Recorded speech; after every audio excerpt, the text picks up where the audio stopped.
Eu sou a professora Ana Paula e vou lecionar a disciplina de Matemática para o 7º ano do Colégio Emaús. Tudo bem, 7º ano? Fizeram a atividade? Bom, eu vou começar a fazer a correção com vocês e depois eu vou falar uma novidade de algumas atividades que eu deixei na aula anterior, o que nós faremos com elas, tá bom? Então, vamos lá. Vamos começar a correção desses. Lembram, gente, de números mistos? Eu deixei nessa expressão para a gente relembrar, nós já estudamos isso ano passado. Esse ano também nós já relembramos um pouquinho. Quando o número misto está na fração, a gente resolve eles primeiro. Como que eu faço? Eu repito o denominador e faço 5 vezes 3, 15, mais 1, 16. Repito o denominador e faço 9 vezes 2, 18, mais 1, 19. Repito o restante, agora sim eu começo a fazer a minha expressão com frações. Aqui, o que eu tenho que fazer? Eu faço essa multiplicação primeiro. Simplifico cruzado aqui por 2, simplifico cruzado aqui por 3. Ficou como? 16 quintos mais 19 nonos. Aqui eu faço 1 vezes 3, 3. 1 vezes 2, 2. Chegou a uma operação agora com adição e subtração de frações. O que eu tenho que fazer? MMC de 592. Tirando o MMC, dividir por cada denominador, multiplicar por cada numerador. Fazendo o cálculo agora de 288 mais 190 menos 135, 243 sobre 90. Desculpa, gente, 343, 90 avos, tá bom?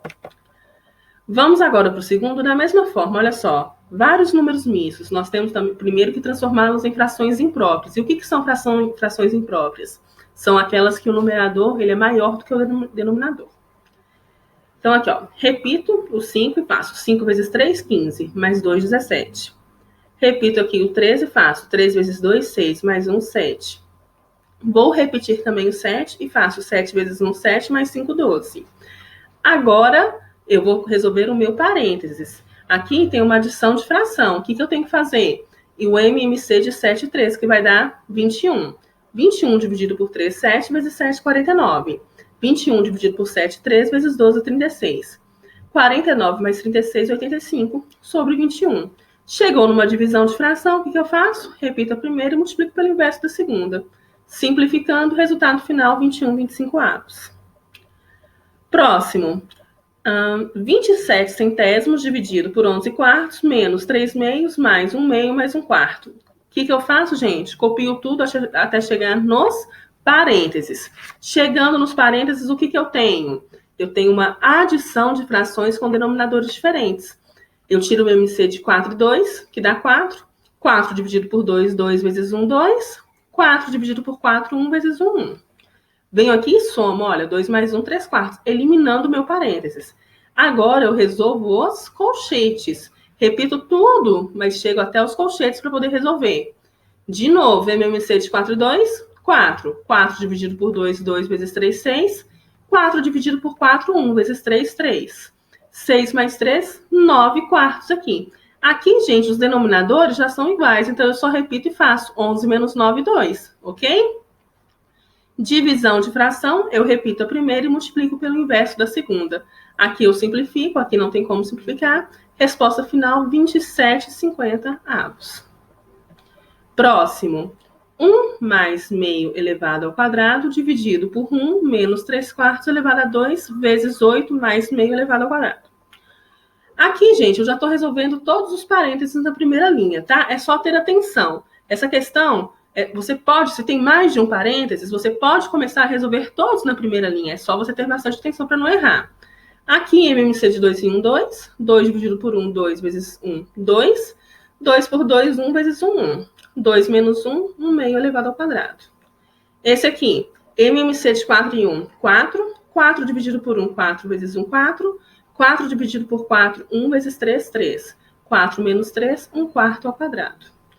E aqui, eu faço essa minha potenciação, que vai dar 1 quarto. Vamos agora já resolver aqui, olha. 1 meio elevado a 2, 1 quarto. 1 quarto elevado ao quadrado, 1 16 avos. Que multiplica 8 mais 1 quarto. Agora eu vou resolver o colchete.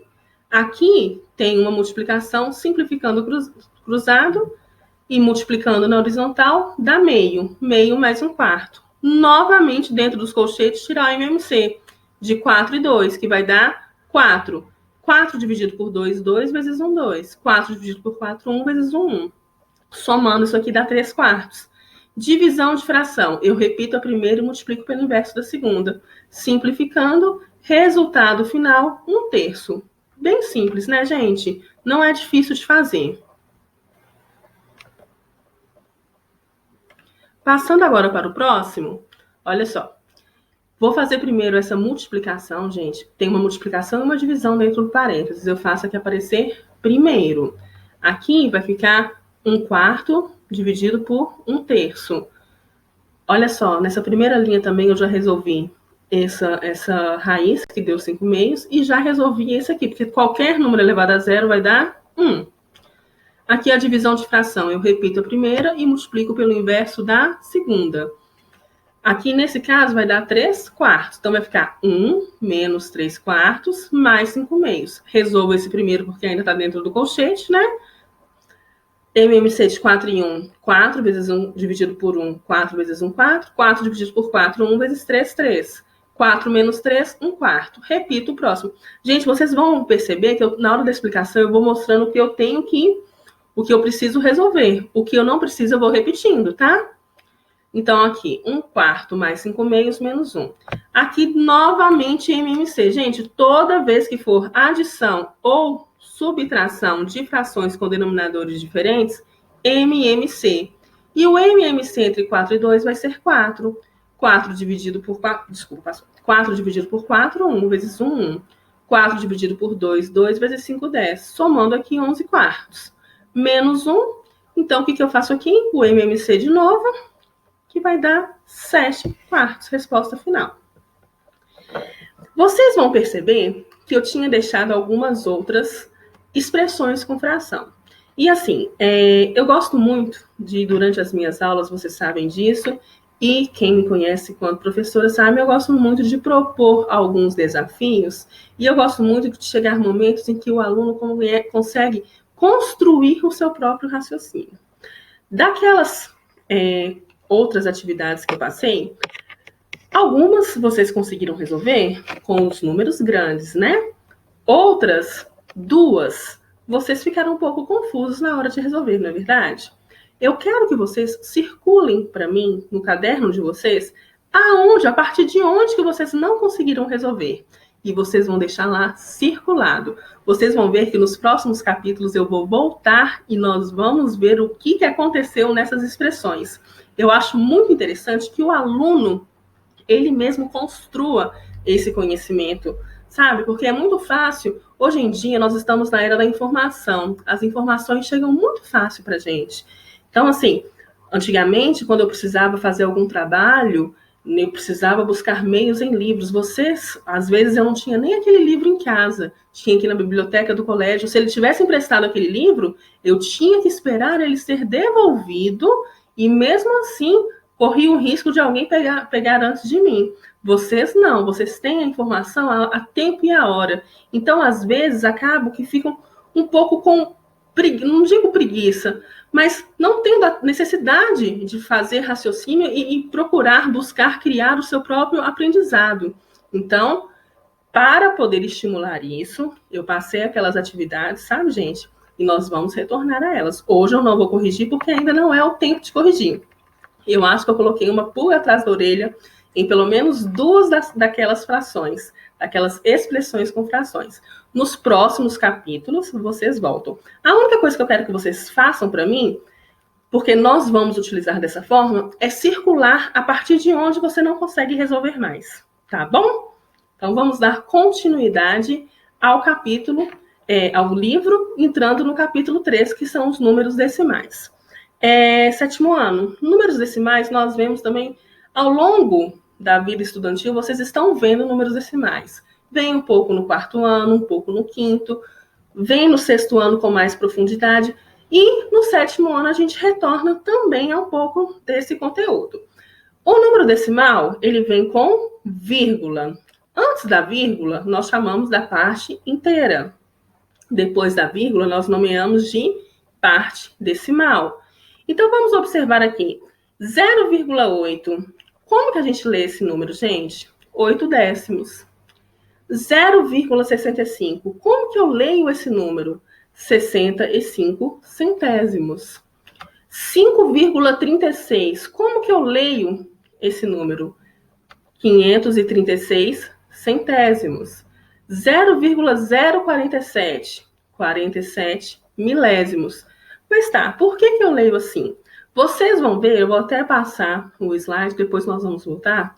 Vocês vão ver que todo número decimal, ele pode ser transformado em fração decimal. E da mesma forma, toda fração decimal pode ser transformada em número decimal. Eu sei que vocês já aprenderam isso, mas nós retomamos um pouquinho, tá? Até mesmo porque nós fazemos operações grandes com os números decimais no 7º ano. Olha aqui, gente. Presta atenção aqui nesse número. 8 décimos. Ele tem quantos algarismos na casa decimal? Não é um algarismo? Então, ele tem uma casa decimal. Então, é como se eu ignorasse a vírgula. Que número que eu estou vendo? Não é o 8? Ele vai ser o meu numerador. Como é número decimal, eu já venho aqui embaixo e já coloco o 1. Eu não tenho um número, um algarismo na casa decimal, então eu coloco 0. Olha aqui, gente, 5,36. Ignorando a vírgula aqui, coloquei até o cursor por cima dela. Que número que eu estou vendo? Não é o 536? Não é verdade? Então, o 536 ele fica no numerador. Coloco o 1 no denominador. Por que, Ana Paula, 1? Gente, é um número decimal. Decimal vem de quê? 10, não é verdade? Coloco 1 por baixo. Quantas casas decimais tem aqui esse número? 2. Então, eu coloco 2 zeros. Olha aqui. 0,047. Ignorando a vírgula, que número que eu estou vendo? 47. Ele vai ser o meu numerador. Coloco 1 embaixo. Quantas casas decimais tem esse número? Ele não tem 3 casas decimais? Então, eu vou ter 3 zeros. Aí, olha porque a gente fala 47 milésimos. Olha só, gente. Qual que é o denominador? 1000. Eu vou voltar e nós vamos fazer a leitura de todos. 0,65. Ignorando a vírgula, 65 no numerador, 2 casas decimais, 2 zeros, ok? E agora, se eu posso transformar o número decimal em fração decimal, eu também posso transformar a fração decimal em número decimal. E como que nós fazemos esse procedimento? Olha só, eu pego o meu numerador e copio ele inteiro. Depois eu vou contar quantos zeros tem o meu denominador. Olha aqui. 1, 2, 3, 4. Então, quer dizer que o meu número decimal precisa ter 4 casas decimais. Eu venho contando aqui por último, olha. 1, 2, 3, 4. E coloco a minha vírgula. Olha esse exemplo. 7 milésimos. Tem quantos zeros, gente? Nós não temos 4 zeros? Então, eu repetir o meu numerador aqui. E contei, desculpa, não são 4 não, são 3. 3 zeros, eu venho aqui e conto. 1, 2, 3. E coloco a vírgula. Mais um exemplo. 31 centésimos. Eu repito o 31 e conto. Quantos zeros eu tenho aqui? 2, então serão 2 casas decimais. 1, 2. Ok? 15 décimos. Eu repito o meu numerador e vejo quantos zeros tem nesse denominador, porque será a quantidade de números na casa decimal, ok? Vamos voltar aqui, antes da gente encerrar, e vamos ver só uma coisa que é interessante. Lembra que eu falei que nós vamos olhar a questão da leitura? Eu leio 8 décimos, por quê? Porque quando eu transformo esse número decimal em fração, o denominador é 10, por isso que a gente lê 8 décimos. Eu leio 65 centésimos porque quando eu transformo esse número em fração, o meu denominador é 100. Eu leio 536 centésimos porque quando eu transformo em fração decimal, o meu denominador é 100. Tá vendo que às vezes você vê esse número aqui, fica assim, 5,36. Por que 536 centésimos? Eu não posso ler 5 inteiros em 36... Gente, nós temos que aprender da forma correta, tá? Olha aqui. Por que eu leio 8 décimos? Porque quando eu transformo, aqui é o meu denominador é igual a 10. É bem tranquilo. É um conteúdo, gente, muito tranquilo. Mas por que vocês precisam aprender de uma forma bem firme mesmo? Porque, principalmente divisão com números decimais, eu conheço inúmeros adultos que não sabem fazer. Adultos formados em outras áreas. Isso aí, assim, não é uma pessoa que não teve acesso ao estudo, não. São pessoas que tiveram acesso ao estudo. Elas não sabem fazer, principalmente, divisão com números decimais. Lembram do ano passado, que eu até, durante as nossas aulas, eu mostrei para vocês como eram tranquilos essas divisões? Só que agora, no 7º ano, chegam com expressões envolvendo esses números decimais, que elas são maiores. E você também precisa saber uma outra coisa, que os números decimais, eles podem sim ser transformados em quê, gente? Em frações decimais. Ou seja, se você, durante uma atividade, quiser fazer essa transformação, porque você fica mais confortável operando as frações do que os números decimais, você pode fazer isso, sabia? Ô, Ana Paula, só que a resposta precisa ser em número decimal. Quando chegar no final, você transforma em número decimal de novo. Então, vocês precisam começar a entender que vocês, a partir do momento que vocês vão aumentando, né, o ano, vocês já estão no 7º ano, vocês, adquirindo certo conhecimento em alguns conteúdos, vocês podem começar a escolher o que vocês preferem para manusear nas operações. É muito tranquilo. Nem sempre vocês vão poder ter essa escolha, mas quando vocês têm esse poder de ter a escolha, você tem que escolher aquele que você fica mais confortável. Então, assim, nas próximas aulas, nós vamos relembrar como nós representamos esse número na reta numérica. Nós vamos, gente, reta numérica no 7º ano, gente, é o tempo todo. Nós vamos utilizar demais. Nós vamos relembrar adição de números decimais, multiplicação de números decimais, agora também potenciação, radiciação com números decimais, e tudo isso dentro das expressões. Não é difícil, não precisa achar que é uma coisa de outro mundo, porque não é. E eu tenho certeza que vocês vão ter um bom entendimento, tá bom? Atividades, página 64, número 4. Eu quero só essa número 4, porque nós vamos dar continuidade ao conteúdo na nossa próxima videoaula, tá bom? 7º ano, um prazer, mais uma vez, ter a oportunidade de ministrar a disciplina de matemática para vocês. Fiquem com Deus, cuidem-se e lembre-se, juntos no caminho certo.